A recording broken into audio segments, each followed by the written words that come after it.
Hi everyone, welcome back to my channel. ఇదైతే భావోద్వేగాల సందడి స్టాల్ అండి. ఈ స్టాల్ మొత్తం కూడా మేము ఎలా అరేంజ్ చేసుకున్నామో చూసేయండి ఒక్కసారి. తర్వాత అయితే వీడియో ఉంటుందండి. టీచర్స్ ఎంట్రీ ఉన్నప్పుడు వీడియో ఉంటుంది, భలేగా ఉంటుంది, గమనించండి. మీరు ఎక్కడికి వచ్చారు? ఏ స్టాల్కి వచ్చారు?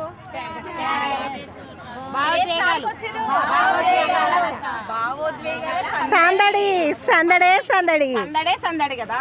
మరి మీరు లోపలికి రావడానికి ఎట్లా వచ్చారు? ఎట్లా వస్తున్నారు? ఎట్లా వస్తున్నారు? ఎట్లా వస్తున్నావు? ఎట్లా వస్తున్నావు? నువ్వు ఎట్లా వస్తున్నావు? ఎట్లా వస్తున్నావు? నవ్వుతూ వస్తున్నావు. నువ్వు ఎట్లా వస్తున్నావు? సంతోషంగా. సంతోషంగా, ఉల్లాసంగా, ఉత్సాహంగా అందరూ మా స్టాల్కి అలాగే రావాలి. ఎట్లా వస్తున్నారు? నవ్వుకుంటూ వస్తున్నాం. Very good. ఎట్లా వస్తున్నారు? నవ్వుకుంటూ వస్తున్నారు. ఒక్కొక్క సర్కిల్లో 8 మంది కూర్చోండి. ఒక్కొక్క సర్కిల్స్ ఉన్నాయి కదా, ఆ సర్కిల్స్లో 8 మంది కూర్చోండి.